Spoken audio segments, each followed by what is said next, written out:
శ్రీగురుభ్యో నమః. హరి ఓం. అఘోరేభ్యో తఘోరేభ్యో ఘోరఘోరతరేభ్యః సర్వేభ్యో నమస్తే. వస్తూర్ధ్రరూపేభ్యః సర్వం పరమేశ్వరార్పితం. వృశ్చిక రాశి వారు ఈ సంవత్సరం అంతా కూడా ఎటువంటి దేవాలయం దర్శనం చేయడం వల్ల వీరి జీవితంలో మార్పులు చెందుతున్నాయి, ఆర్థికంగా ఎప్పుడు వీరు స్థిరత్వం చెందడానికి ఏ మూలమంత్ర జపం వీరికి అవసరము, నవగ్రహాల్లో ఏ గ్రహాన్ని వీరు ఆరాధిస్తే ఈ సంవత్సరాంతము తమ కష్టాల నుంచి బయటపడేటువంటి అవకాశం ఏర్పడుతుంది, ఈ విషయాల్ని మనం ఒకసారి పరిశీలన చేసుకున్నట్లయితే ఎవరెవరు ముందుగా వృశ్చిక రాశిలోకి ఇచ్చేస్తారు అనేటువంటి విషయంలో విశాఖ నక్షత్ర 4వ పాదం, అదేవిధంగా అనురాధ నక్షత్ర 4 పాదాలు, జ్యేష్ఠ నక్షత్ర 4 పాదాల వారు వృశ్చిక రాశిలోకి వస్తారు. ఈ వృశ్చిక రాశి వారు ఈ సంవత్సరం అంతా కూడా శని శుభంలోనే చూస్తున్నాడు, కేతువు ఈ సంవత్సరం శుభంలోనే ఉన్నాడు, పైగా రాహు అర్ధాష్టమంలోకి మారుతున్నాడు. ఈ స్థితిగతులు ఉండడం వల్ల వృశ్చిక రాశి వారు ఆర్థికంగా ఎదుగుదలకి మంచి అవకాశాలు కనబడుతున్నాయి. ఈ అవకాశం అనేటువంటిది ఈ నెల జూన్ 23వ తారీఖు తర్వాత ఆర్థికంగా నిలబడ్డానికి గోల్డెన్ ఛాన్సెస్ వస్తున్నాయి. ఈ వచ్చిన అవకాశాన్ని సద్వినియోగపరుచుకుని ఆర్థికంగా, పరపతి పరంగా, పరువు ప్రఖ్యాతుల పరంగా నిలబడేటువంటి విషయం అంటే స్థిరమైనటువంటి ఫౌండేషన్ వేసుకోవడానికి ఈ వృశ్చిక రాశి వారు ఖచ్చితంగా తలుపులమ్మలో దర్శనం గావించండి.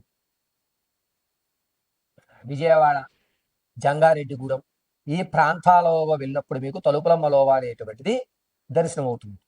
ఈ అమ్మవారి దర్శనం అనేటువంటి ఖచ్చితంగా పాడ్యమి తిథులందు కానీ, అది ఏ రోజన్నా రానివ్వండి, పాడ్యమి తిథి, అమావాస్య తర్వాత పాడ్యమైనా పర్వాలేదు, పౌర్ణమి తర్వాత వచ్చేటువంటి పాడ్యమైనా పర్వాలేదు, తలుపులమ్మలో దర్శనం చేసుకోండి. లేదు అనుకుంటే గనక ఖచ్చితంగా శుక్రవారం రోజు దర్శనం చేయండి. ఆ ప్రాంతానికి వెళ్ళలేనటువంటి వారు ఎవరైతే ఉన్నారో వారు హైదరాబాద్లో జూబ్లీహిల్స్ లో ఉన్నటువంటి పెద్దమ్మని శుక్రవారం దర్శనం చేయండి. అధమ పక్షం వృశ్చిక రాశి వారు నీకు వచ్చేటువంటి గోల్డెన్ ఛాన్స్ స్థిరత్వంగా ఏర్పడడానికి 11 శుక్రవారాలు దర్శనం చేసి అమ్మవారి ఎదుటగా నిమ్మకాయ దీపారాధన శుక్రవారం పెట్టడం అనేటువంటిది అత్యంత శ్రేయస్కరమైన విషయం. శత్రు నర బంధుఘోషలు తొలగడంతో పాటుగా మీకు వచ్చేటువంటి గోల్డెన్ ఛాన్స్ ఫౌండేషన్ గట్టిగా ఉండి మీరు రానున్న రోజుల్లో ఒక స్థితికి మారేటువంటి అవకాశం, స్థిరాస్తులు కొనుగోలు చేసేటువంటి అవకాశం ఆ జగదాంబిక మీకు కలగజేస్తుంది. ప్రతి నిత్యము, ప్రతిరోజు ఆరావళి కుంకుమని వృత్తాకారంగా ధరించండి. అంతేకాకుండా ఈ వృశ్చిక రాశి వారు ఈ సంవత్సరం అంతా కూడా మీకు ఎప్పుడు వెసులుబాటు దొరికినా ఐం శ్రీమాత్రే నమః, ఐం శ్రీమాత్రే నమః అని పఠించుకోవడం చాలా శ్రేయస్కరం. స్ఫటికమాలను ధరించేటువంటిది శరీరానికి మీలో వచ్చేటువంటి ఆవేశం అణుపుతుంది.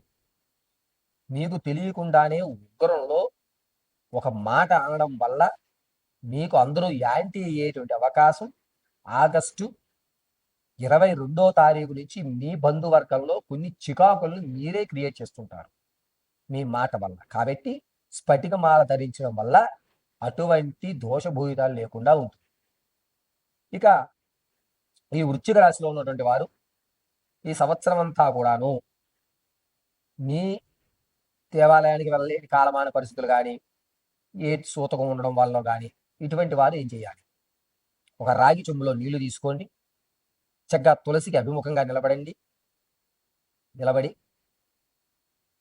ఐం శ్రీమాత్రే నమః అని 108 సార్లు పఠించి సగానికి పైగా నీళ్లను తులసిలో ఉంచి మిగిలిన అడుగులో ఉన్నటువంటి కాస్త నీళ్లు మీరు స్వీకరించండి. సర్వం జగదాంబిక అర్పితమస్తు అని చెప్పుకోండి. దీనివల్ల మీకు జరిగేటువంటి ప్రమాదాలు దూరమయ్యేటువంటి అవకాశం, నెగిటివ్ ఎనర్జీ అనేటువంటి దూరమయ్యేటువంటి అవకాశం ఎక్కువగా లభిస్తుంది.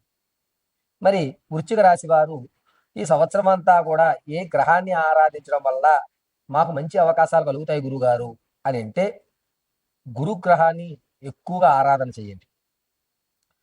దేవానాంచ ఋషీణాంచ గురుకాంచన సన్నిభం బుద్ధిమంతం త్రిలోకేశం తం నమామి బృహస్పతిం అనేటువంటి మంత్రాన్ని ప్రతిరోజు మీరు స్నానం ఆచరించిన తదునంతరము ఒక మంచి వస్త్రం కట్టుకుని తూర్పు భాగంలో నిలబడి 54 సార్లు పఠించి ఒక గ్లాసు నీళ్లు స్వీకరించడం వల్ల మీరు ఏ పనులకైతే వెళ్తారో ఆ పనిలో మీకు విజయం కలుగుతుంది.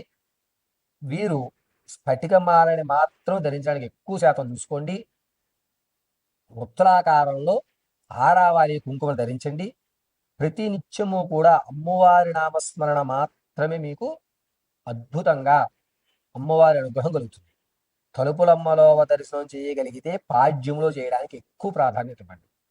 ఇక్కడ హైదరాబాద్ వాతావరణంలో ఉన్నటువంటి వారు జూబ్లీ హిల్స్ పెద్దమ్మని 11 శుక్రవారాలు దర్శనం చేయండి. వీలుంటే నిమ్మకాయ పులిహోర నైవేద్యంగా అమ్మవారికి మీరు సమర్పించండి.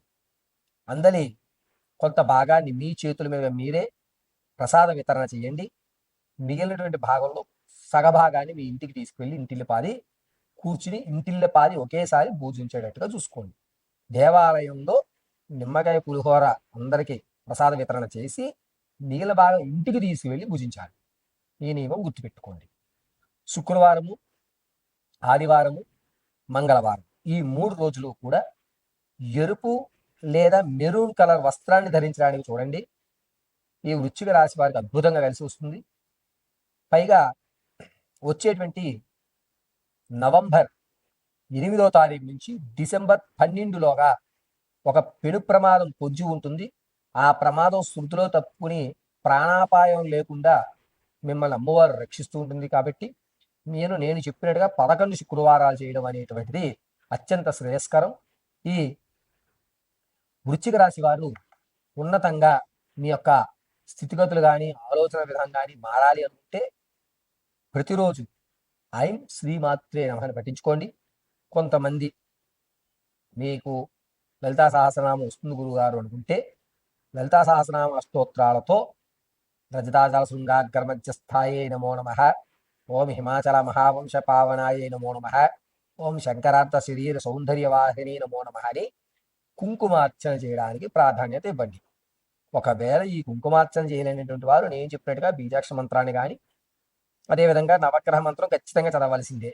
ఇలా చేయడం వల్ల వచ్చేటువంటి జూలై 8వ తారీఖు తర్వాత మీ జాతకాల్లో మీ జీవితాల్లో అనేకమైన మార్పులు సంభవిస్తూ ఉంటాయి. ఇక ఈ వృశ్చిక రాశి వారు మీ యొక్క వ్యక్తిగతమైనటువంటి జాతకాన్ని తెలుసుకోవడానికి కింద స్క్రోల్ అవుతున్న నెంబర్ని సంప్రదించండి. నేను ఇప్పటి వరకు ఈ వృశ్చిక రాశి వారికి తెలియజేసిన ప్రతిదీ కూడాను గోచార రీత్యా మాత్రమే తెలియజేశాను. దీన్ని పరిగణనలోకి తీసుకోండి. వ్యక్తిగతంగా మీ యొక్క జాతకాన్ని పరిపూర్తిగా తెలుసుకోవడానికి కింద స్క్రోల్ అవుతున్న నెంబర్ని మీరైతే సంప్రదించండి. ఈ వృశ్చిక రాశి వారి సంవత్సరం అంతా కూడాను ఆరోగ్యంగా కానీ ఆర్థికంగా కానీ నిలబడడానికి కేవలము మహా జగదాంబిక మంత్రాన్ని, తలుపులమ్మలో అమ్మవారి దర్శనాన్ని లేదా జూబ్లీ హిల్స్లో ఉన్నటువంటి పెద్దమ్మ దర్శనం చేయడమే మీ యొక్క సమస్యలకి పరిష్కారం.